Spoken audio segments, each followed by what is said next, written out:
Ako po si Bobet. Kasalukuyang nakatira dito sa Pasig. Sa totoo lang, ay minsan na akong nakasagupan ng aswang sa lugar ng tatay ko sa Antique. Kasama ko noon ang pinsan ko na si Idoy.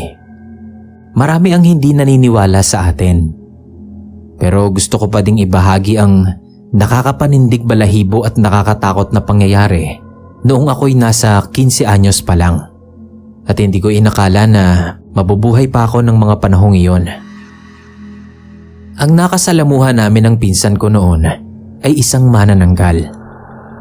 Usong-uso kasi yun dati sa lugar ng tatay ko sa Antique. Nakakadiri ang pagpapalitan nyo ng mga manananggal. Nahahati ang katawan nila habang nagpapahid sila ng langis. At nagiging malapaniki ang mga pakpak nila. Pero mas malaki sa mga pangkaraniwang paniki. Kapag nahati na ang katawan nila, ay saka sila lilipad para mambiktima ng mga tao. Kadalasan din sa kanila ay mga babae. At sa pusod ng kagubatan sila nakatira para walang makakita sa pagpapalit nila ng anyo. Sa umaga ay nagiging tao sila at bumababa ng bayan na parang isang pangkaraniwan lang at nakikisalamuha sa mga tao. Kinatatakutan talaga ang manananggal sa lugar nila tatay. Mga kalalakihan at buntis ang binibiktima nila. Sa Maynila talaga kami nakatira noon. Namatay na kasi ang nanay ko dahil sa sakit. Kaya kaming dalawa na lang ng tatay ko ang naiwan. Nag-iisang anak lang din ako. Kaya naisipan na lang ng tatay ko na umuwi na lang sa Antique at doon na kami manirahan sa magulang ni tatay. Bakasyon nang umuwi kami ni tatay sa lugar niya. Medyo may katigasan ang ulo ko noon at kung anong gusto ko ay gagawin ko. Palibasa ay bata pa ako noon kaya sinusubukan ko ang lahat ng bagay. At madalas din akong mapagalitan ng tatay ko dahil sa mga ginagawa ko.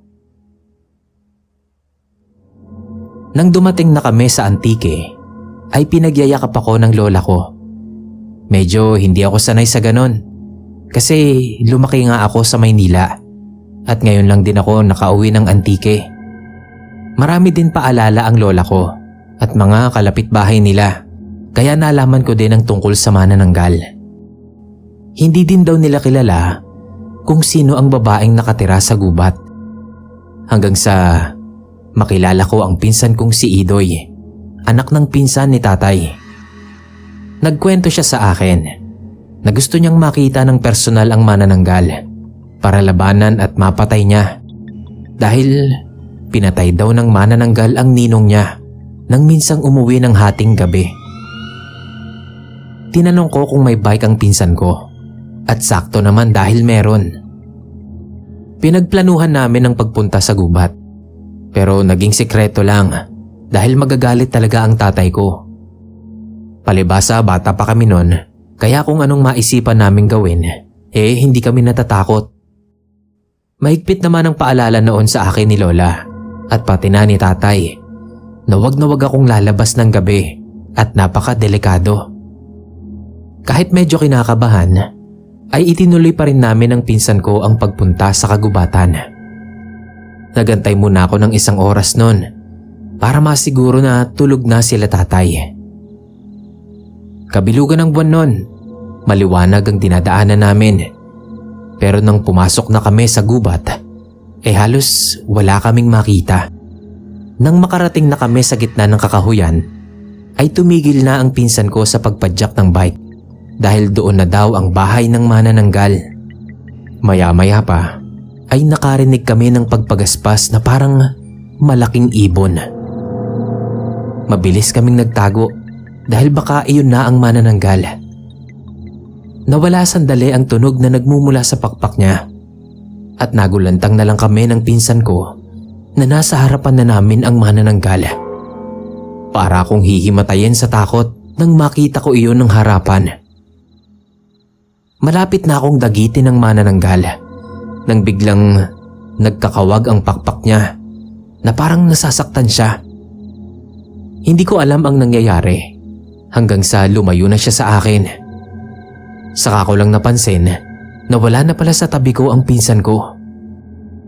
Nang hanapin ko siya, ay nakita ko siyang nakatayo at may hawak na isang balot ng asin habang binubuhos niya doon sa kalahating katawan ng manananggal. Hindi na daw makakabalik ang manananggal sa katawan niya hanggang sa sikatan na ng araw at mamamatay daw yun. Nagmadali kaming lumabas noon ng kakahuyan hanggang sa nasalubong namin sila tatay na may dalang sulo. Naalaman nila na nagpunta kami ng gubat para hanapin ang manananggal. Laking pasalamat ko na nakapagdala ng asin ng pinsan ko at nabuhusan niya ang katawan ng manananggal. Kung hindi ay wala na siguro ako ngayon sa mundo.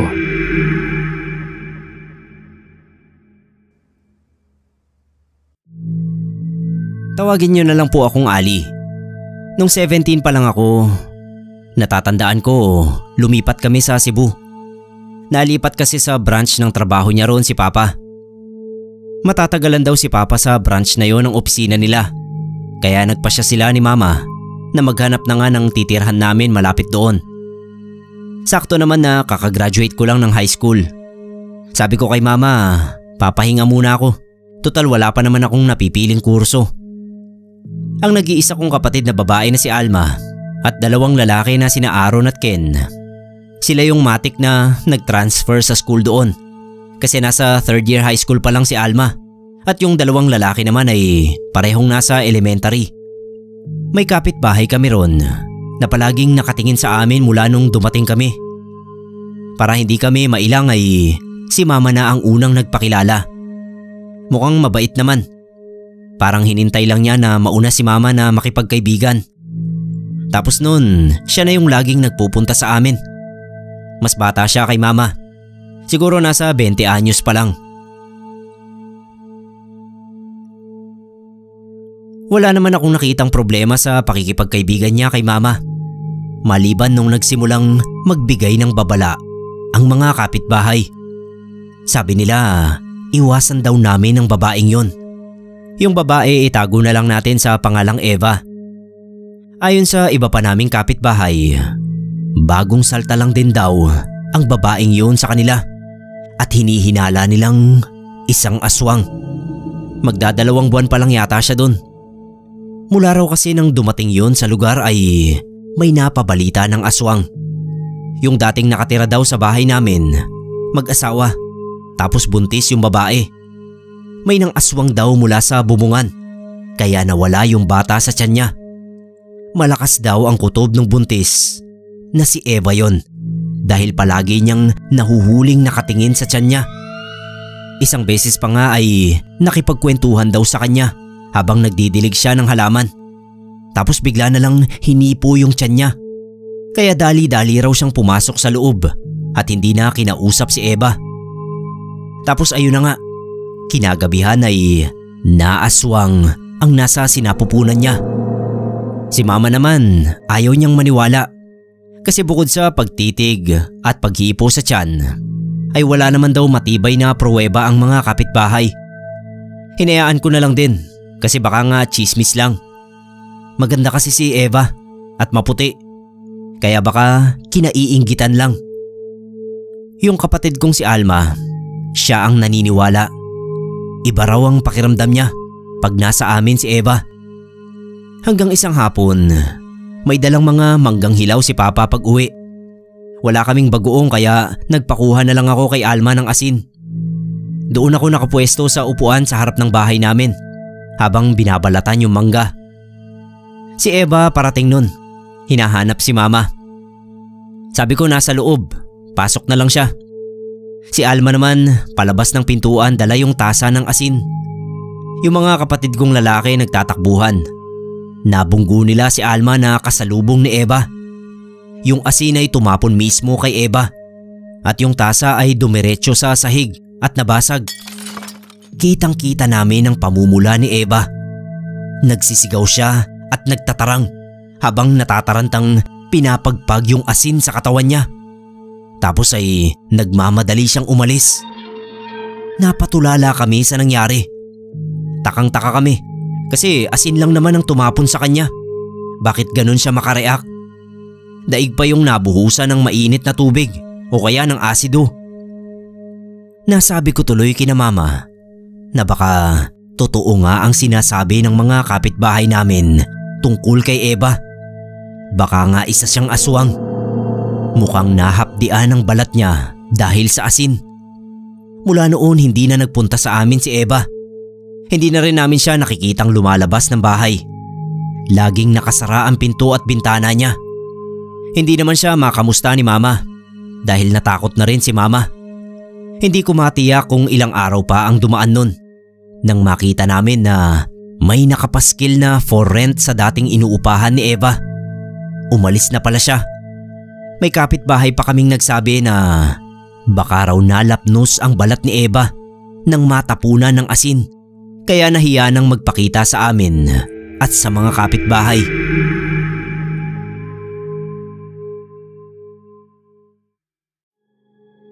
Magandang araw po.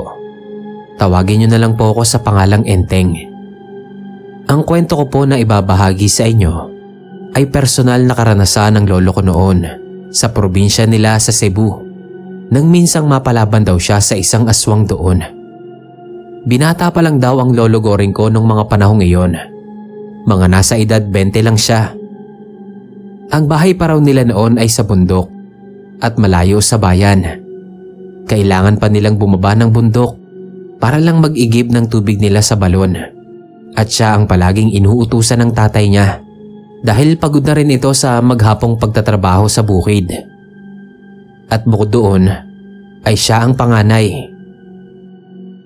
2 timbalang daw ang kaya niyang dalhin para igiban ng tubig dahil matarik ang bababaan niya at madilim ang daan. Ang gusto daw kasi ni Lolo Goring na gabi siyang mag-iigib dahil mainit sa umaga at may mga nag-iigib sa balon kaya natatagalan siya bago makabalik sa kanila. Kaya lang ay hindi daw maiwasan ni Lolo Goring ang matakot. Lalo pa at sa tuwing nag-iigib siya ng gabi ay palagi siyang nakakarinig ng huni ng malaking ibon at mga manok na parang mga nag-aaway. May isang gabi raw nun. Habang binabagtas niya ang daan patungo sa balon, maliwanag at bilog ang buwan. Kaya kahit papaano daw ay may liwanag ang dinadaanan niya. Nang malapit na daw si Lolo Goring sa balon, ay napaatras siya dahil may gumagalaw sa halaman na malapit sa balon. At maya-maya pa, may nakita siyang mga kamay. Pero hindi lang basta kamay dahil maiitim daw yon at mabalahibo. At ang mga kuko ay matutulis. Kinusot pa raw ni Lolo Goring ang mga mata niya dahil baka namamalikmata lang daw siya sa nakikita niya. Nang pagdilat daw ni Lolo Goring ay nawala naman iyon. Kaya dahan-dahan na daw siyang lumapit sa balon para ipagpatuloy na ang pag-iigib. Binilisan na lang daw ni Lolo ang pagkuha ng tubig dahil pakiramdam daw niya may mga matang nakamasid sa kanya. Pero nilabanan daw ni Lolo Goring ang takot. Hanggang sa napuno na nga ang 2 balde na dala niya. At mabilis niya nang binuhat yon. Nagmamadali na rin siyang umalis palayo ng balon. Panaylingon din daw ni Lolo sa likuran niya dahil nakakarinig siya ng mahinang sitsit na nanggagaling sa mga halaman. At may nakita siyang tumalon ng mabilis sa damuhan. Pero hindi daw malaman ni Lolo Goring kung anong klaseng nilalang iyon dahil napakabilis daw ng pagtalo nito. Kaya naman binilisan na lang ni Lolo Goring ang paglalakad niya na halos takbuhin niya na ang daan pauwi sa kanila. Nang makarating daw si Lolo Goring sa bahay nila, habol hininga siya at namumutla dahil sa takot sa nakita. Agad naman daw siyang napansin ng tatay niya at tinanong kung anong nangyari sa kanya. Sinabi naman daw ni Lolo Goring ang nangyari sa kanya na parang may aswang sa may balon na kanilang pinag-iigiban.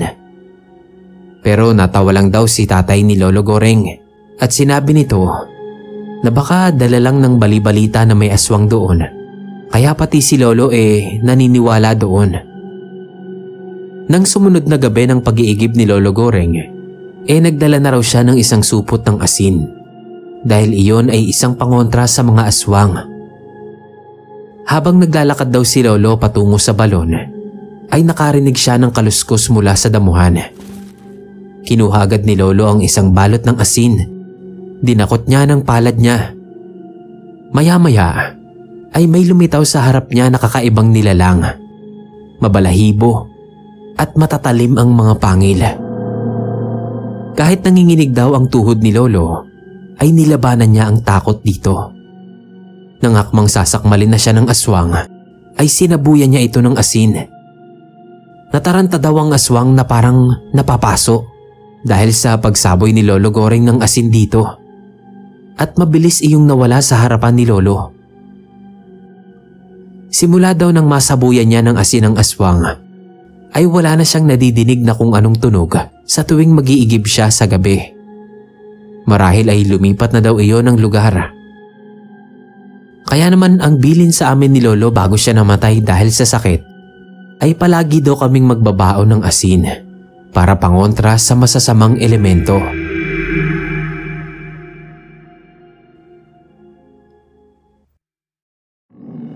Magandang araw po.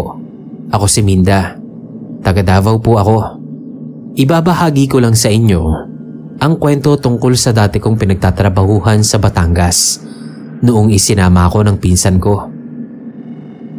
Taong 2016 yon, naging kasambahay ako sa mga may kayang pamilya sa Batangas. Ang amo kong lalaki ay half Chinese at yung babae ay purong Pilipina at 3 ang anak nila. Nagtatrabaho na ako sa kanila noon nung ikasal ang panganay nilang anak na babae. Sandra ang pangalan niya. Nagbuntis naman agad siya. Kaya lang habang nagbubuntis siya, nakaranas yun na maaswang. Ang bahay kasi nila ay parang nasa subdivision. Hindi dikit-dikit ang mga bahay at may mga puno sa paligid. Isang gabi noon, may nakita ang asawa ni Sandra na umaaligid na asong itim sa bahay nila. Nakita ko nga rin yun dahil natatanaw sa kwarto ko ang labas ng bahay. Hinahagisan nila ng pagkain ang aso, pero hindi iyon umaalis. Itinataboy nila pero maya-maya lang bumabalik din. Sinabi ko noon sa kanila na baka aswang yon dahil nga buntis si Sandra kaya yun umaaligid. Isang gabi pa daw noon nang may narinig silang parang huni ng malaking ibon. Ang sabi ng amo kong babae na mama ni Sandra ay tik-tik daw yun. Pagkasilip nila sa bintana ay isang asong itim ang nakita nila sa may gate. Kaya kumuha sila ng asin at isinaboy iyon sa aso. Umalulong ang aso noon na parang nasasaktan at tumakbo na ito palayo. Ang akala nila ay natapos na at paalis na ang aswang na umaaligid kay Sandra. Pero hindi pa pala. Nung gabi ring iyon, yung aso ay nakita ni Sandra na nakasilip sa bintana sa may kusina habang nagmi-midnight snack siya. Nagulat siya kung paanong nagawang sumilip ng aso roon, gayong mataas ang bintana nila sa kusina. Sa takot ni Sandra, natabig niya ang baso sa mesa at nabasag yun. Tapos binato rin niya ng pinggan yung aso sa bintana, kaya nagising kami. Pagdating naman namin sa kusina, wala na ang aso. Habang si Sandra naman ay iyak ng iyak at nagkakanda utal-utal sa pagkukwento. Pagkatapos ay isang araw, may tumubo na parang mga bulutong sa amo kong babae hanggang sa likod. Pero halos 1 buwan na ang nakakalipas. Hindi pa rin yun gumagaling, kaya nagpagamot na siya sa derma. Binigyan naman siya ng gamot, pero naubos na lang yun, hindi pa din gumagaling ang sakit niya sa balat. Pati yung mga anak niya, nagkaroon na din ng ganun. Kaya nagpatingin na sila sa albularyo. Nakita sa tawas na ang asong sinabuyan nila ng asin ay hindi pala aswang, kundi isang engkanto. Pwede rin daw mag-ibang anyo ang mga yon. Kaya nang sinabuyan nila ng asin iyon, ginantihan sila. Nang matawas na ang mga anak, makalipas lang ang ilang linggo, gumaling na din sila. Simula din noon, hindi na bumalik pa ang itim na aso na umaaligid sa bahay nila. Pero kahit hindi na ito bumalik, naging alisto na sila. May mapadaan lang na aso roon sa tapat nila, itinataboy agad nila at pinaghihinala ang aswang.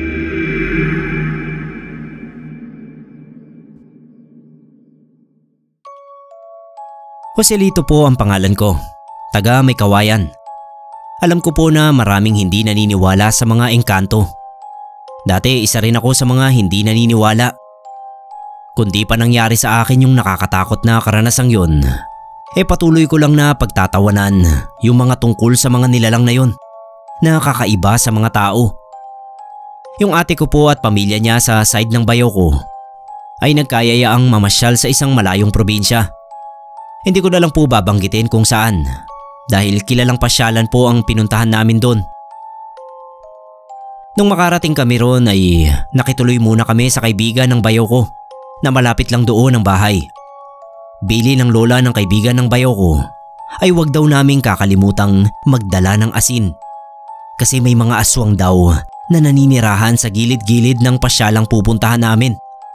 Kahit ayaw ko ay pinilit ako ni ate na sumunod na lang para rin daw yon sa kaligtasan namin. Nung nasa pasyalan na kami ay medyo na-bored ako. Hindi naman kasi ako nature lover. Kundi lang sinabi ni ate na magbe-beach din kami pagkatapos doon ay hindi talaga ako sasama. Kakatingin ko kung saan-saan, hindi ko namalayan na napahiwalay na pala ako kina ate. Hindi naman ako nag-alala dahil alam ko naman na hindi sila aalis ng pasyalan nang hindi ako kasama. Tsaka madali lang naman ipagtanong ang daan palabas doon. Ilang saglit pa ay naisipan ko nang maghanap ng mapagtatanungan. Napunta na kasi ako sa hindi mataong bahagi ng pasyalan. Puro puno na. Pakiramdam ko nga hindi nasakop yun ng pasyalang yun. May nakita akong lalaki na sa tingin ko ay kaedad ko. Kabulto ko nga rin at parang kamukha ko pa. Pati yung buhok niya. Tinanong ko siya kung saan ang daan pabalik sa main entrance. Formal lang ang tingin niya sa akin kahit na nginitian ko siya. Tinuro niya yung daan at nagpasalamat naman ako. Pero napansin ko na yung tinuro niyang daan parang may mali. Parang lalo pa akong napapasok sa loob. Maya-maya ay may nakita ulit ako na tao. Nilapitan ko. Paglapit ko, nagulat ako. Kasi siya ulit yun. Yung pinagtanungan ko kanina. Sabi niya kung hindi ko pa raw ba nakita ang daan. Sinundan ko lang naman yung tinuro niya. Pero mali yata yung tinuro niya. Kaya nagturo na naman siya ng panibago. Kaso ganun pa rin. Parang bumabalik lang ako sa dati. Sa pangatlong pagkakataon ay nakita ko na naman siya. Nakatalikod habang naglalakad ng mabagal. Alam kong siya yun. Nagtataka ako kung bakit lagi siyang sumusulpot sa dinaraanan ko. Para bang nililigaw lang niya ako. Naalala ko yung asin na pinabaon sa amin ng lola ng bayaw ko. Meron ako sa bulsa. Kinukutuban kasi ako ng masama sa lalaki. May kakaiba sa kanya. Naisip ko kung hindi ko magagamit sa aswang ang asin, baka pwede kong magamit sa lalaking yun. Bahala na kung anong mangyari. Basta gagawin ko ang iniisip ko. Nagmadali ako ng lakad para abutan ko siya. Mabagal naman yung lakad niya, kaya madali ko siyang naabutan. Nung malapit na ako sa kanya, ay kinuha ko na yung supot ng asin doon sa bulsa ng pantalon ko. Tsaka ako sinaboy sa kanya. Sabi ko na nga ba, hindi ako nagkamali ng kutob. Hindi siya normal na tao. Paglingon niya sa akin, ay pinakita niya yung tunay niyang anyo. Parang sinawsaw sa harina yung mukha niya. Makintab din. Lalo na yung mga braso, leeg at binti. Naglabasan yung mga ugat. Galit na galit siya na parang nasaktan sa asin. Nilabasan pa niya ako ng pangil. Doon na ako napasigaw. Sa totoo lang po ay hindi ko na talaga alam ang sunod na nangyari.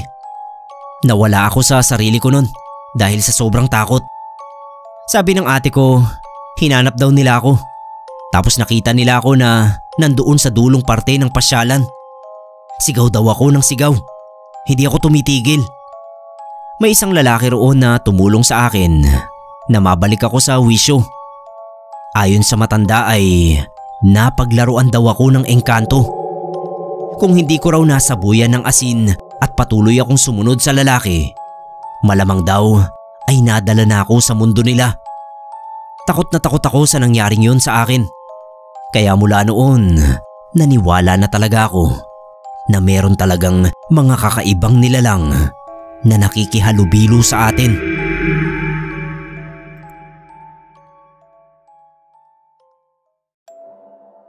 Magandang araw o gabi po sa ating narrator at sa lahat ng mga taga-subaybay na makakarinig ng kwentong ibabahagi ko. Ako nga pala si Jace. Taga Zambales po ako. Yung ikukwento ko po sa inyo ay tungkol sa naranasan ko noong minsang makituloy ako sa inuupahang kwarto ng kaibigan kong si Ferds. Pareho po kaming seaman at dating magkasama sa iisang company. Pero nag-decide siyang lumipat sa iba kaya nagpapanibagong training siya. Umuupa siya noon sa isang maliit na kwarto sa may bandang Moraita. Ako naman paalis na din noon at naghihintay na lang ng tawag. Nag-offer si Ferds na doon na lang ako magstay sa inuupahan niya para hindi na ako gumastos pa. Tinanggap ko naman agad para hindi na ako mahassle pa sa paghahanap ng matutuluyan. Pero nung time na padating na ako, bigla siyang nagka-emergency. Umuwi siya ng probinsya. Kaya ako lang mag-isa ang naiwan doon sa kwarto niya. Naibili naman niya ako sa caretaker, kaya sinalubong ako noon bago umuwi sa kanila na nasa kabilang eskinita lang daw.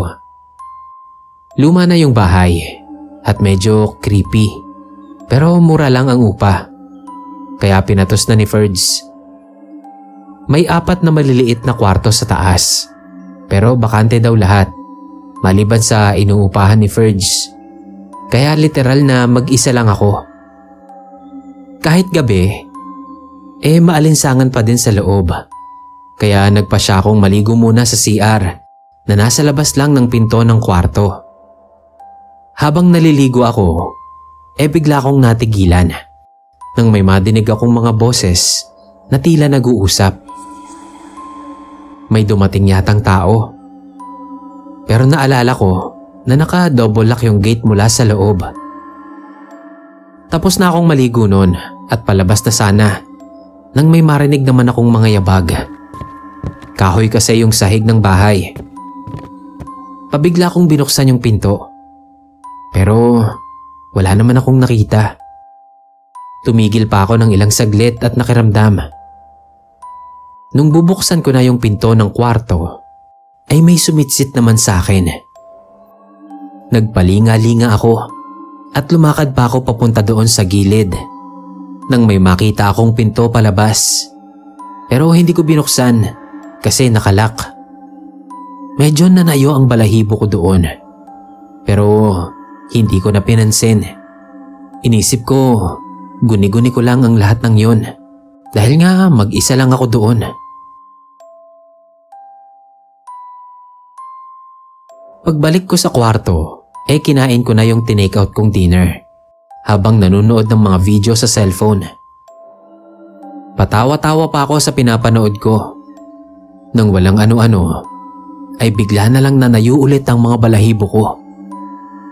Pagtingin ko sa braso ko, tayong-tayo talaga siya. Tapos, nangangapal yung balat ko sa batok, pati na yung ulo ko nanlalaki din. Nagtaka ako kasi comedy naman yung pinapanood ko. Nakaramdam na ako ng kakaiba nun. Sa isip ko, parang may mga entity pa yata sa inuupahan ni Ferds. Patulog na ako nun kasi hindi naman talaga ako night person. Sanay akong maagang natutulog. Pero ilang oras na ang nakakalipas, dilat na dilat pa rin ako. Kapag pumipikit kasi ako, kung ano-anong nakikita ko. Di ko alam kung namamahay lang ako o meron talagang ayaw magpatulog sa akin. Lahat na yata ng pwesto nagawa ko na. Kung kailan naman inaagaw na ako ng antok, ay saka naman ako biglang nagising nang may marinig akong bulong sa tenga ko. Napadilat ako sabay bangon. Tinignan ko ang oras sa cellphone ko. Mag-aalas 3 na ng madaling araw. Tingin ko noon, hindi talaga ako makakatulog. Kaya nagbukas na lang ulit ako ng cellphone at balak ko manood na lang ulit. Nang may biglang kumatok. Kumabog agad ang dibdib ko at napatingin sa pintong pinanggagalingan ng katok. May siwang sa pinakababa nun. Yumuko ako para tignan kung may kumakatok nga. Pero biglang nangalisag yung balahibo ko kasi walang paa sa labas ng pinto. Ano yun? Nakalutang yung kumakatok? Napamura na lang ako. Naglalakad-lakad ako at nag-iisip kung anong gagawin ko nang mapatingin ako sa mga stock ng pagkain ni Ferds. Nakita ko yung bote ng asin at naalala ko yung sinabi ng nanay ko na mabisang pangontra sa mga aswang o masasamang espiritu ang asin. Bakit di ko kaya kako subukan? Kaya naman dumakot ako at isinaboy ko yon sa labas ng pinto at binudburan ko rin yung palibot ng kwarto. Nawala yung katok at maya-maya nawala na rin yung mabigat na pakiramdam ko. Ilang sandali pa nakatulog na ako nang walang nagliligalig. Nung magising ako tanghali na at wala naman na akong naramdaman o nadinig hanggang nung sumunod na gabi. Asin lang pala ang katapat. Hindi ko naisip agad. Mabuti na lang at dumating agad yung tawag na hinihintay ko. Kaya hindi ko na kailangang matulog sa kwarto na yon na may maliligalig na borders.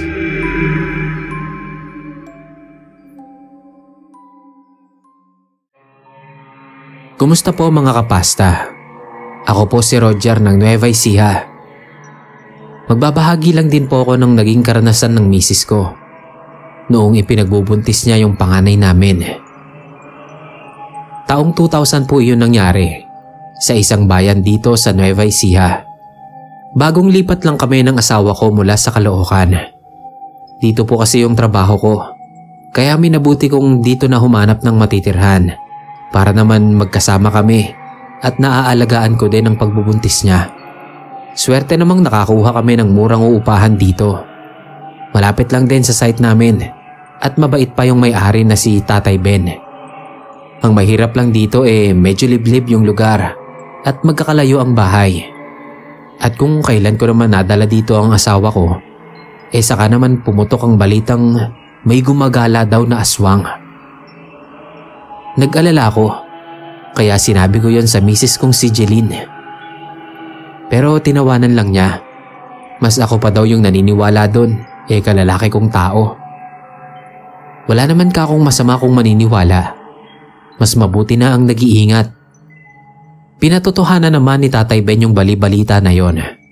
Dahil isa siyang kagawad sa lugar na yon. At madalas, kasama siya sa nagroronda paggabi. Hindi pa daw nila natsitsyempohan.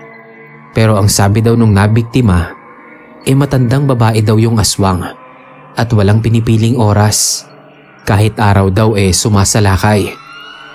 Kaya mula noon, naging paranoid na ako sa mga matatandang babae na nakikilala ko sa lugar na yon. Maliban sa mga kakilala ko, gaya ni Aling Lupe na may-ari ng karinderyang kinakainan namin. Binilinan kong mabuti si Jeline na wag lalapit o makikipag-usap sa kahit kaninong matandang babae, lalo't hindi niya kilala. Naglagay din ako ng mga bawang at asin sa paligid ng kwartong inuupahan namin. Ayon na din sa utos ni Tatay Ben, para daw hindi makalapit ang aswang, kung sino man yon. Isang araw, habang nasa trabaho pa ako, bandang hapon nun, hindi ko alam na umalis si Jeline para mamalengke. Hindi siya nagsabi sa akin nung umaga na wala na pala kaming stock ng pagkain. Nag-grocery na kasi kami ng maramihan para hindi na laging pumupunta sa labasan dahil may kalayuan ng lakarin at madalang ang tricycle.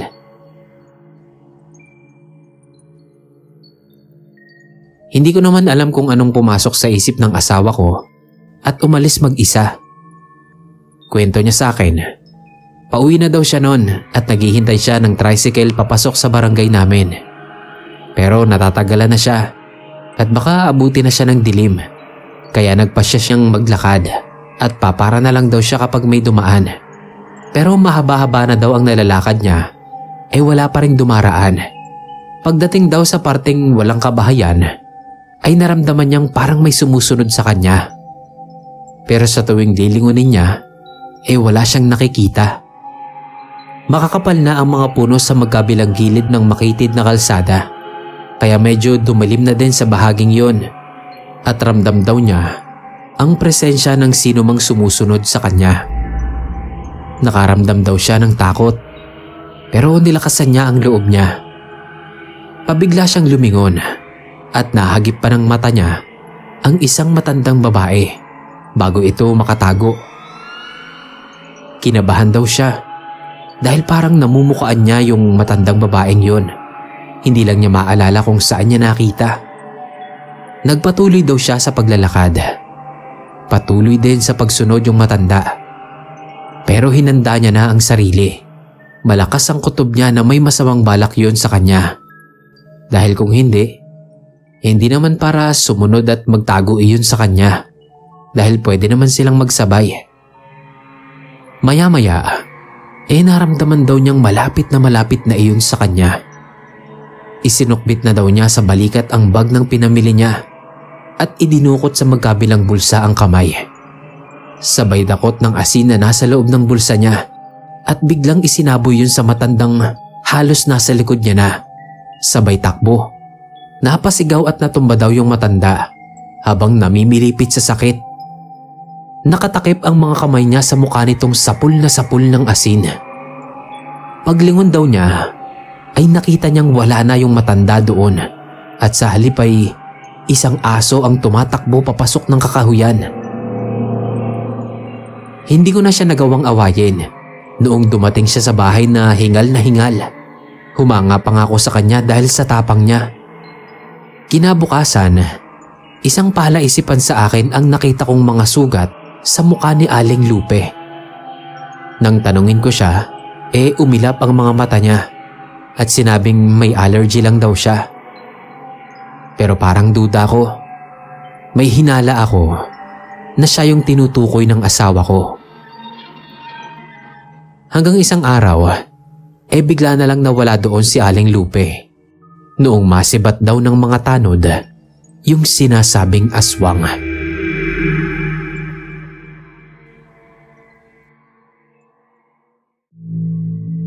Ako po si Ronnie mga kapasta. Kumusta po kayo? Isa po ako sa masugid na taga-subaybay ng channel na to. Mula nang mapasok ako sa panggaping shift sa pabrika. Ito po yung pinakikinggan naming magkakasama kahit nakakatakot minsan yung mga ipinapadalang kwento ng mga sender. Sabi ng mga kasama ko para daw live kami buong gabi at hindi aantok-antok. Sa kakapakinig ko nga rito, ay na-inspire akong ibahagi din yung naging karanasan ko noong bata pa ako.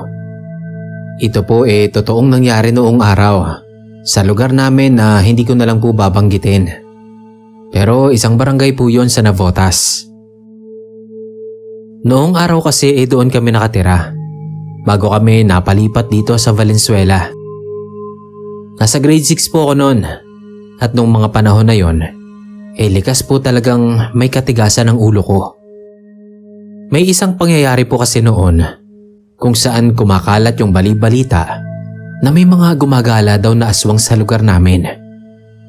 Mula po ang balita sa mga taong nagtatrabaho sa isang pabrika ng mga ini-export na produkto. May mga nabiktima daw kasi na ang sinasabing may gawa yung gumagalang aswang. At hindi lang daw po aswang ang meron sa loob ng pabrikang yon. May mga nagsasabi po na sari-saring kababalaghan ang nararanasan nila doon. At may mga nakikita din silang iba't ibang elemento.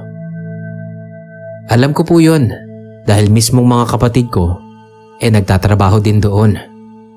At yung bayaw ko naman ay umuwi isang gabi.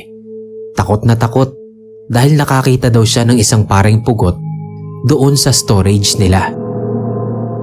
Naging isang malaking issue sa lugar namin ang balitang yon. Kaya naalarma yung nakaupong kapitan noon at pinag-iingat ang lahat. Natatandaan ko pa, naglilibot siya noon na may dalang megaphone. Tapos sinasabihan niya ang mga tao na kung maaari maagang magsipagsara ng mga bahay. Wala na daw dapat lalabas pagdating ng 6:00 ng gabi. At makakatulong din daw kung magsasabit ng bawang at magbubudbud ng asin sa palibot ng bahay. Sa takot ay sumunod naman ang mga tao. Kaya pagsapit pa lang ng 6:00 ng gabi ay sinasambilat na ng mga magulang ang maliliit na anak at nagsisipagsara na ng bahay. Nagmistulang ang ghost town yung lugar namin dahil pagkagat ng dilim wala ka nang makikitang tao sa paligid maliban sa mga tanod na rumuronda buong magdamag. Kung sa panahon ngayon nakaranas tayong maging ghost town ng buong bansa dahil sa COVID, noon naman sa barangay namin dahil sa mga aswang. Sa bahay nga namin, akala mo nagtitinda kami ng mga bawang at asin sa dami ng mga nakasabit at nakakalat sa bintana at pinto. Pero dahil nga matigas ang ulo ko, isang gabi, pumuslit ako at lumabas. Gusto ko lang makita kung talaga bang sarado ang lahat ng bahay. Nagpalakad-lakad ako sa eskinita at totoo ngang sarado ang lahat ng bahay. Walang katao-tao sa daan. May isang kapitbahay kami na sumilip sa bintana. Sinitsitan niya ako. Pumasok daw ako sa loob at baka matsempohan ako nung aswang. Nagmamalaki pa ako nun. Sabi ko, wala naman Hindi naman po totoo yun. Sabi nung kapitbahay namin na yun, bahala daw ako. Napakatigas daw ng ulo ko. Dahil wala naman nga akong makitang tao, pati mga kalaro ko hindi rin makalabas, pinasya kong umuwi na. Nang may bigla akong marinig na umapagas pa sa itaas. Iyon pong tunog ng pakpak ng malaking ibon. Pagtingala ko, may nakita akong malaking ibon nga na dumapo sa bubong ng bahay ng isang kapitbahay namin na hindi ko na matandaan ang pangalan. Itim na itim yun at nakakatakot ang itsura. Pero bigla siyang nawala. Malapit na ako sa bahay namin nang makarinig naman ako ng asong umaalulong. Paglingon ko ay nakita kong may malaking itim na aso sa likuran ko. Hindi siya ordinaryong aso kasi napakalaki niya. Pulang-pula yung mga mata niya at nakalabas yung pangil habang umuungol. Sa takot napasigaw ako ng malakas, sabay karipas ng takbo papasok sa bahay namin. Nagmamadali kong isinara ang pinto. Tapos, biglang may sumigaw na ayun yung aswang. Narinig kong yung mga tanod yun. Hinabol nila yung aso na tumakbo daw sa silong nung katabing bahay namin. Nagsilipan kami sa maliit na butas ng bintana ng mga ate ko na nagising sa pagkakaingay. Naririnig namin yung usapan ng mga tanod na wala na daw lulusutan yung aso doon dahil napapadiran yung likod nun. Pinalibutan nila yung silong. Tapos narinig din namin yung sinabi nila na wala daw yung aso doon, kundi isang pusang itim. Pero nakatakbo daw yung pusang itim. Tapos nagulat na lang kami nung biglang lumagabog yung bintanang sinisilipan namin. Doon pala tumalon yung pusa para makaakyat sa bubong namin. Pero buti na lang, tad-tad ng asin yung pasimano na naapakan niya. Nagtatarang yung pusa kaya nahulog siya at doon siya nakuyog ng mga tanod. Pero kahit sugatan, nagawa pa rin makatakas ng pusa. Tapos usap-usapan nun, may nakapatay daw sa aswang na taga-ibang barangay. Saka palang nabalik sa normal nun ang barangay namin.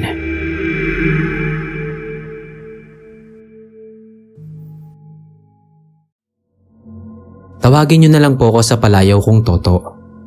Taga rito po ako sa Montalban, Rizal.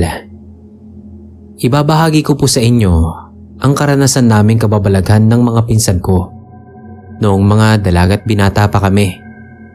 Yung unang pangyayari po ay sa bahay mismo ng pinsan kong si Beth na sobrang ligawin. Palibhasa maganda talaga. Nagkakasiyahan kaming magpipinsan sa terrace dahil birthday ng tatay niya. Maya-maya po, napansin kong may lalaki sa labas ng gate. Sisilip-silip. Napatingin din si Beth doon at sinabing si David pala yun na manliligaw niya. Sinabihan namin siyang papasukin para makilala namin. Pero ayaw daw pumasok ng lalaki dahil nahihiya. Dahil nakainom na ako noon, makulit na ako. Kaya hindi ako pumayag na hindi namin siya makaharap. Kaya napilitan siyang pumasok. Tahimik at mukhang mahihiyain nga yung manliligaw na yun ni Beth. Na ayon sa kanya, bago lang sa lugar na yun. Kinakantsawan ko nga na mahihiyain pero kabago-bago lang pala sa lugar namin nililigawan na agad yung pinsan ko. Sinaway naman ako ng kuya ni Beth, kaya nagsabi ako na biro lang. Tumango lang naman siya, tapos tumayo ako para kumuha ng asin para sa pulutan naming mangga dahil naubusan na kami ng bagoong. Pagbalik ko, kasalukuyan niyang iniinom yung tagay niya. Tapos iniabot ko sa kanya yung manggang hilaw na may asin at mamulutan ka ako siya. Pero nagulat kami nung bigla na lang siyang mapaiktad, sabay buga ng iniinom niyang alak nang mapatingin sa iniaabot ko. Napatayo siya sabay atras na tila may kinatatakutan. Nagulat talaga kami sa reaksyon niya, kaya tinanong ko kung saan ba siya natakot. Asin at manggalang kako yun. Naisipan kong biruin ulit siya. Tinanong ko kung aswang baka ako siya at natatakot siya sa asin. Sabay tawanan ng mga pinsan ko. Kita ko yung pag-ilap ng mga mata niya at pagkuyom ng kamao. Ang ginawa ko naman lalo ko siyang binuska. Kumudlit ako ng asin at pinukol ko sa kanya. Bigla ba naman siyang nagtatarang na parang bulate? Sa pagkagulat naming lahat, lalo nang makita naming agad na nagsugat ang bahagi ng katawan niya na tinamaan ng butil ng asin. Dali-dali siyang nagpaalam at hindi pa man kami nakakasagot, nakatakbo na siya palabas ng gate. Nagkatinginan kami at takang-taka talaga.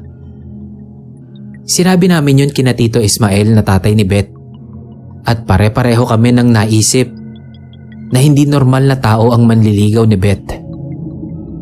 Mula noon, hindi na pumunta si Dave kina Beth. Bagamat nakikita pa din naman namin siyang palihim na umaali-aligid, hindi na siya makalapit sa bahay nila dahil pinalibutan namin ng asin ang buong palibot ng bahay nila. Doon namin nakumpirma na may saaswang nga siya. Pero pamilya lang namin ang nakakaalam nun. Hindi namin ipinagsabi sa mga kapitbahay dahil maliban sa takot siya sa asin at nagsugat ang katawan niya dito, wala naman kaming ibang ebidensya na naging aswang ang itsura niya o may napatay na siya. Kaya ang ginawa na lang namin ay ingatan ng pinsan naming si Beth na malapitan pa nung lalaking yon. Takot na takot si Beth sa kanya dahil sa natuklasan. Pinag-iisipan pa naman daw sana niyang sagutin dahil magandang lalaki naman si Dave. Salamat na lang sa asin at natuklasan niya agad ang pagkatao nito. Pero isang araw, natsyempohan niyang nag-iisa si Beth habang pauwi galing sa school. Doon pa man din sa ilang na lugar.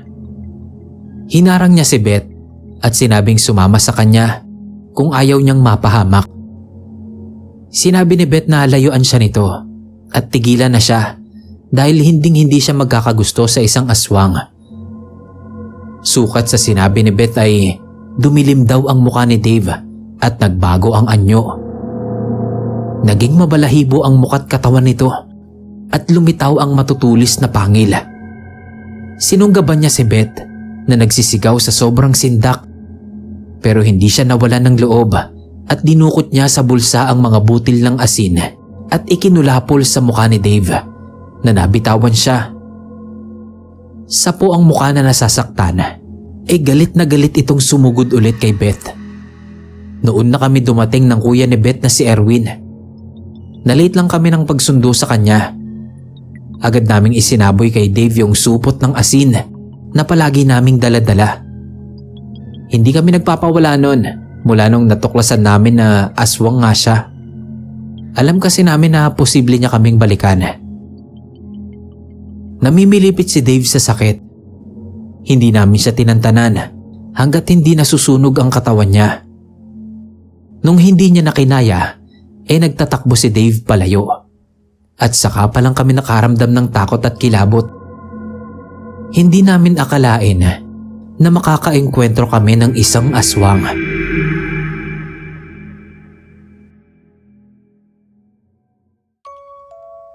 Mga kapasta, kumusta po? Ako po si Jong, 25 years old, ng Dasol, Pangasinan. Isishare ko po sa inyo yung kinuwento lang din sa akin ng tatay ko na naranasan niya noong bata pa siya. Elementary pa lang daw siya noon at nasa grade 6 na. May kaklase daw siya na bagong transfer lang sa school nila, si Ronilo. Galing daw sa Aklan yun at umuupa ang pamilya nila sa bahay ni Aling Bebang. Tahimik at mailap daw na tao si Ronilo.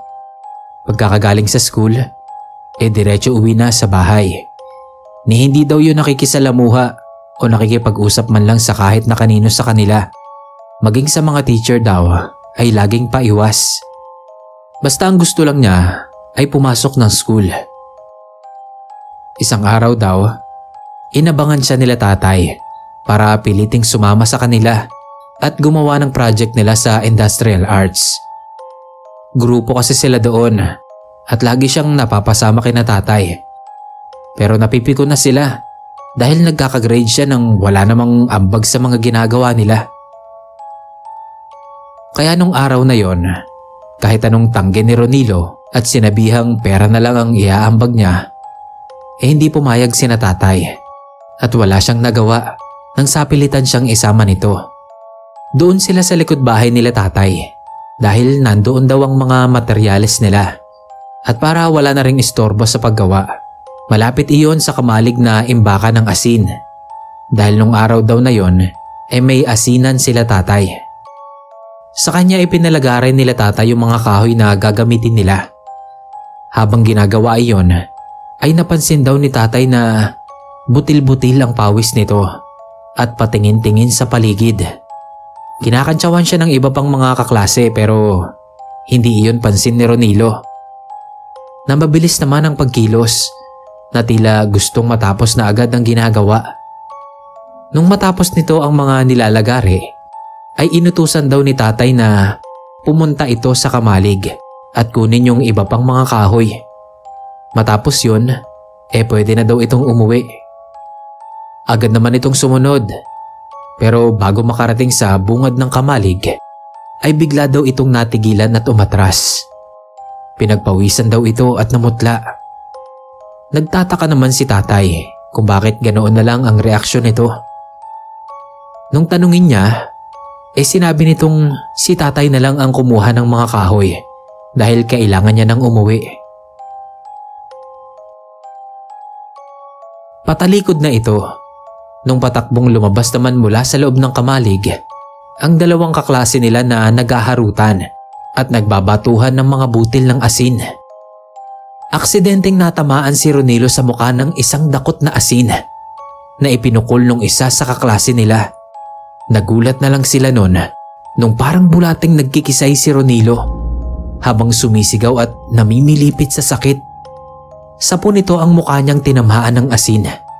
At ganoon na lang ang gulat nila nang makita nilang parang nalapnos ang bahagi ng mukha nito na tinamaan ng asin. Nataranta sila at tinawag ni tatay ang lolo niya. Nang makita ng lolo niya si Ronilo ay agad niya itong nilapitan at tinanong sila tatay kung anong nangyari. Sinabi naman nila tatay at natigilan daw ito saglit.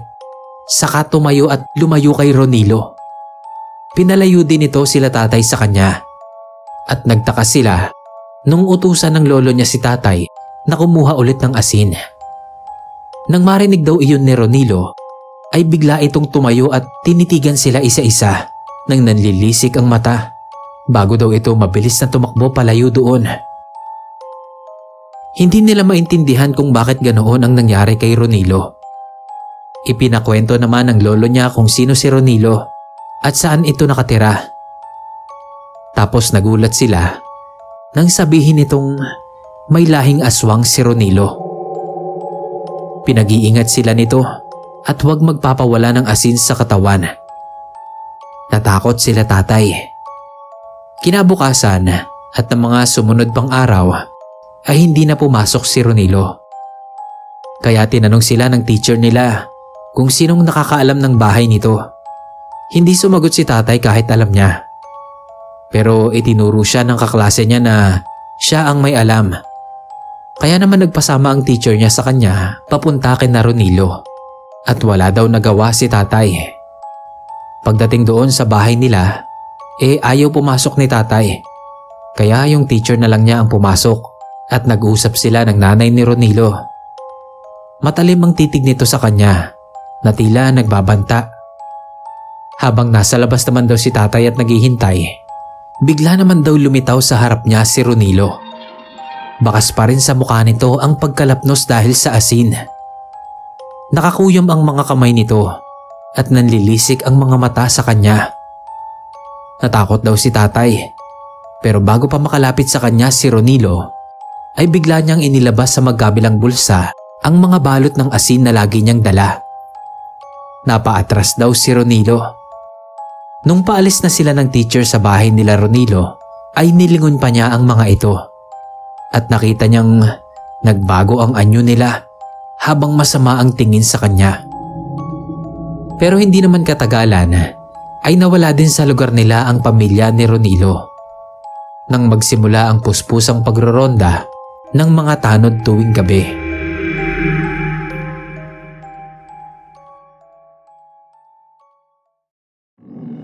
Kumusta po? Ako po si Francis. Taga Palawan po ako. At ngayon ay kasalukuyang nagtatrabaho dito sa Maynila. Gusto ko lang pong i-share sa inyo ang kwento ko noong kabataan ko sa probinsya namin sa Palawan. Natatandaan ko noon ng bata pa ako.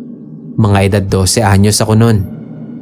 Kapag maglalaro kami sa labas ng mga kapatid ko, kabilin-bilinan ng mama ko na huwag kaming maglalaro sa tabi ng puno ng mabolo. Nasa tawid kalsada kasi yon. Ang sabi ni mama, may engkanto daw na naninirahan doon. At kapag kumain ka ng bunga noon, magkakasakit ka. O di kaya mamamatay. Kaya natakot din kami na maglaro doon. May kwento daw kasi doon. Kumuha daw ang magkakaibigan ng bunga ng mabolo habang nagpapahinga sa ilalim ng puno. Pagkatapos daw noon, ay bigla daw nilagnat at sumakit ang ulo nila. Kaya dinala sila sa albularyo. At nakita nga na nakakain sila ng bunga na may lason. Hanggang sa namatay ang magkakaibigan. Kahit lumapit lang sa puno ng mabolo, may masamang mangyayari. May isa pa palang kwento. Yung pinsan kong babae, na 4 na taong gulang pa lang noon, biglang nawala. Hula siyang nakita na naglalaro sa paligid ng puno. Tumatakbo roon ng paikot-ikot. Nung tatawagin na siya ng tita ko para kumain, pagtingin niya daw doon sa puno, ay nawala na ang pinsan ko. Grabe yung takot nila noon sa pagkawala ng pinsan ko. Kasi lumipas ang 3 araw bago nila ito nakita. Doon din mismo sa tabi ng puno, natutulog. Walang sinabi ang pinsan ko kung saan siya nagpunta. Isang salita lang ang paulit-ulit niyang binibigkas. Prinsipe raw na maitim. Nang tawasin nga ng albularyo, ay lumabas ang itim na imahe na may korona. Kaya napagdesisyonan ng mga tao doon sa barangay namin na putulin na lang ang puno dahil sobrang nakakaperwisyo na. Ang sabi pa nila, ang nagtanim daw ng punong iyon noong araw pa ay isang dayo lang at pinaniniwala ang isang engkanto. Pero nung sinimulan na nilang putulin ang puno, ay nasira ang palakol na gamit nila. Kaya ang sabi ng isang matanda sa lugar ay subukan daw na budburan na lang ng asin ang puno kung talagang engkanto ang nakatira dito. Ginawa naman ng mga taga roon. Araw-araw nilang binubudburan ng asin ang puno. May isang gabi pang araw na nakikita nilang may lumalabas na usok dito. Pero hindi pa rin nila tinigilan ang paglalagay ng asin hanggang sa bigla na lang natuyo ang mga dahon nito at naglagas. Kasabay ng pagkalagas ng mga dahon nito, nagkasakit din ang matanda na nagsabing asin ang ilagay sa puno. Nagkasakit siya sa baga hanggang sa binawian din ang buhay pagkalipas ng 5 buwan lamang. Ang hinala nila noon dahil sa paglalagay niya ng asin kaya nagkaganon. Nang mamatay na din ang puno ay saka pinutol iyon ng mga taga-munisipyo para wala na din itong mabiktima pa. Nang huling uwi ko sa Palawan ay nakabakod na ang pwesto ng puno ng Mabolo. Nabili na daw iyon ng isang negosyante at papatayuan ng isang commercial building. Ngunit nang mapatayuan naman ay sunod-sunod na kababalaghan ang nangyari. Walang tumagal sa commercial building. Lahat ng umuko pa roon minamalas ang negosyo at nagkakasakit din ang mga empleyado. Kaya kalaunan wala na ring umupa. Hanggang sa naging abandonado na nga ang building na yon. Marami na din ang nagbago sa lugar namin simula nung huling uwi ko doon. Hanggang dito na lang po. Salamat.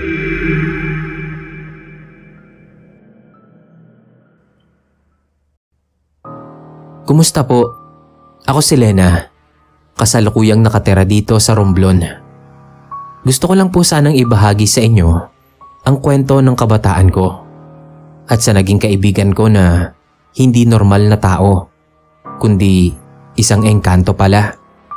Matagal-tagal na din po kasi nasa 45 na ako. Pero natatandaan ko pa rin ang ibang detalye at naikwento ko na rin ito sa mga anak ko. Siguro nasa mga 10 taon ang edad ko noon. Sa Maynila talaga kami naninirahan. Napunta lang kami dito sa Romblon dahil dinemolish ang tinitirhan namin noon. Kaya naisipan na lang na umuwi ng probinsya nila mamang sa mga magulang niya. Kahit mahirap ang buhay dito noon sa pagsasaka, ay nakipagsapalaran sila. Nang dumating kami dito sa Romblon, ay may mga naging kaibigan agad ako. Palagi silang pumupunta sa bahay. Pagkatapos ay naglalaro kami sa tapat ng malaking puno ng akasya na ngayon ay wala na dahil sa katandaan ay pinutol na nila. Isang beses noon, habang inaantay ko ang mga kaibigan ko na dumating, ay may lumapit sa akin na batang lalaki na nakaputing polo shirt at puting short. Pinakilala niya ang sarili niya sa akin na Ramiel nga pala ang pangalan niya. Matagal na daw niya akong gustong maging kaibigan. Simula pa lang nang dumating kami doon sa Romblon. Tinanong ko pa siya noon kung saan siya nakatira at nakita niya ako simula pagdating pa lang namin. Pero ang sinagot lang niya, malapit lang daw ang bahay nila doon. Simula noon, naging magkaibigan na kami. Mabait naman siya.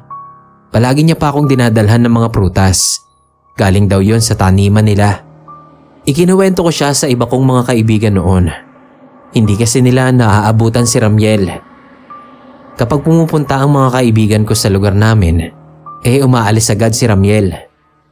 Minsan pa nga ay nagalit siya sa akin dahil ayaw niya na may iba akong kalaro. Ang gusto daw niya, siya lang ang maging kaibigan ko. May pagkakataon din na sinasabi niyang isasama niya ako sa lugar nila. Dahil doon parang paraiso. Maraming pagkain at hindi tumatanda ang mga tao. Pero hindi niya ako napapapayag na sumama sa kanya. Dahil nagtataka din ako sa mga sinasabi niya. Pagkatapos nun, kinabukasan ay magkakasakit ako. Hanggang sa umabot ng 2 o 3 araw ang lagnat ko. Napatingnan na din daw ako na baka may sakit na ako sa baga. Pero normal naman daw. Kaya pinatingnan na din nila ako sa albularyo na pinsan ni Mamang. Ang sabi nito ay may nakakalaro daw akong engkantong lalaki. Prinsipe daw yon sa kaharian nila. At hindi daw bastang gusto lang akong maging kaibigan. Gusto daw nito na gawin akong prinsesa sa kaharian nila.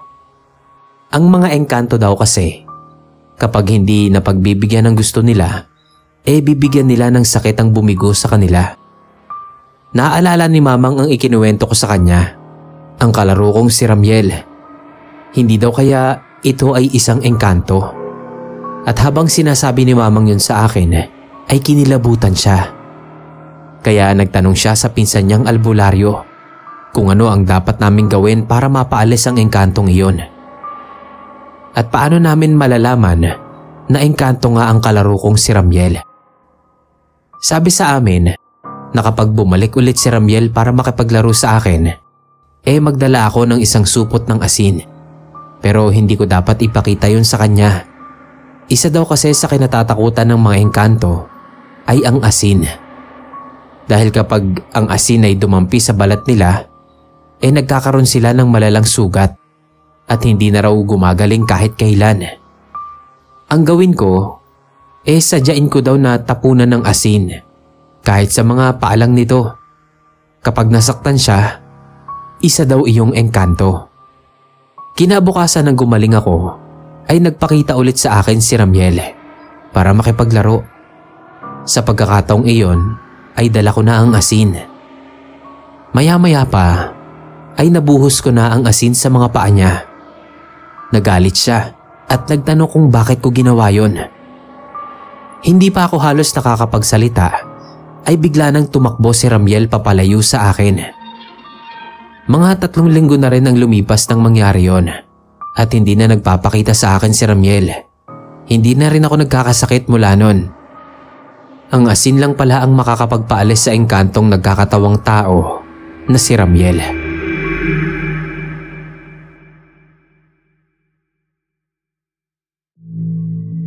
Magandang umaga po sa inyo. Ako po si Lester. Taga Mindanao po pareho ang mga magulang ko. Pero dito na sa Laguna sila nakabuo ng pamilya. Kaya dito na rin po ako sinilang. Sa bayan ding ito, nakakilala ko ng isang tunay na aswang. Itago na lang po natin siya sa pangalang Mang Teroy. Sabi ng nanay ko, mas nauna raw kami sa lugar na yon kaysa kay Mang Teroy.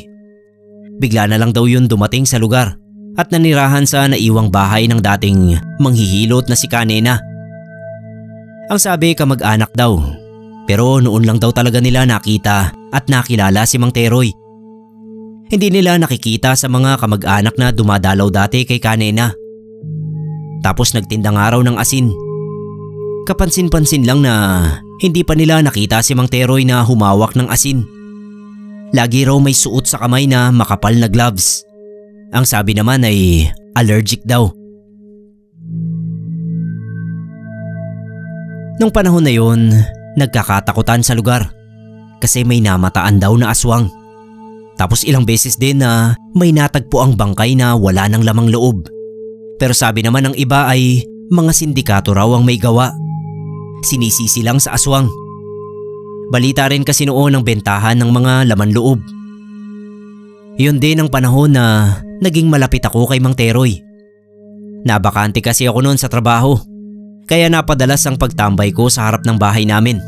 Nakakatapat lang din ang tinitirhan ni Mang Teroy. Doon din nakadisplay yung kariton niya ng asin. Marami siyang kwento tungkol sa mga aswang. Marami siyang alam tungkol sa kanila. Pero ni minsan ay hindi siya nagbanggit ng pangontra o panlaban sa aswang. Yung paniniwala ng mga taga sa amin ay nahati. May naniniwala na aswang ang nagkakalat ng lagim. Meron din namang sindikato. Nung tanungin ko si Mang Teroy kung ano ang pinaniniwalaan niya, sabi niya sindikato ang may gawa. Kahit wala siyang bukang bibig sa akin, kundi yung mga kakilala niyang aswang. Hindi ko rin naman pinaniwalaan lahat ng kwento niya. sinasakyan ko na lang kasi nakakalibang din naman. Isang beses habang nakatambay ako sa tindahan ng asin ni Mang Teroy at nakikipagkwentuhan sa kanya, bigla siyang sinugod ng isa sa mga kapitbahay naming matandang lalaki. Galit na galit dahil si Mang Teroy daw ang nakita niyang nakasilip kagabi sa may silong ng bahay nila. Paglabas sa silong ay baboy ramo na. Tinanggi naman ni Mang Teroy. Nagkakamali lang daw ang matanda. Para mapatunayan, hinamon ng matanda si Mang Teroy na alisin ang gloves sa mga kamay at hawakan ang panindang asin. Giniit naman ni Mang Teroy na meron siyang allergy sa asin kaya hindi siya humahawak. Sabi pa ng matanda, ginagamit lang daw ni Mang Teroy na panakip sa tunay niyang pagkaaswang ang pagtitinda ng asin para hindi siya mapaghinalaan ng mga tao. Kung allergic siya ron, bakit yun pa ang tinitinda niya? Naging mainit ang pagtatalo nila hanggang sa itumba ng matandang lalaki ang kariton ng asin ni Mang Teroy. Nagkakainitan na kaya umawat na lang ako. Isang gabi, nabulabog ang pagtulog namin kasi ang ingay ng mga tao sa labas. Nasibat daw kasi nang nagroronda ang aswang. Sigurado raw na tinamaan pero nagawa pa ring makatakas. Sa bandang ibaba raw ng likod tinamaan. Ang una raw nakita ng mga nagroronda ay malaking baboy ramo. Yun daw ang hinabol nila. Pero paghabol nila, naging tao na raw ang nakita nilang tumatakbo palayo. Kaya pinaliparan nila ng mga sibat at nakita nga nilang tinamaan. Nung lapitan na nila ang kinabagsakan ay wala na raw doon. Nakatakas pa rin. Naisip ko agad si Mang Teroy. Siya rin ang nasa isip ng mga kalugar namin. Nung puntahan siya sa bahay ay wala siya roon. Binantayan nila ang bahay ni Mang Teroy kung uuwi ba siya. Nang ilang araw na ay hindi pa rin bumabalik si Mang Teroy. Doon na tumibay ang hinala na siya nga ang aswang sa lugar namin. Na nagtinda ng asin para mapagtakpan ang pagiging aswang niya. Tama nga ang sinabi ng matandang lalaki naming kapitbahay. Kinilabutan ako nun kasi naging malapit pa naman ako kay Mang Teroy. Isa pala siyang aswang. Pasalamat na lang din ako dahil naging mabuti siya sa akin. Ni minsan ay hindi niya ako pinakitaan ng masamang pag-uugali. Tuluyan na nga siyang hindi nagpakita sa amin. Wala kaming ideya kung nasaan o ano na ang nangyari sa kanya.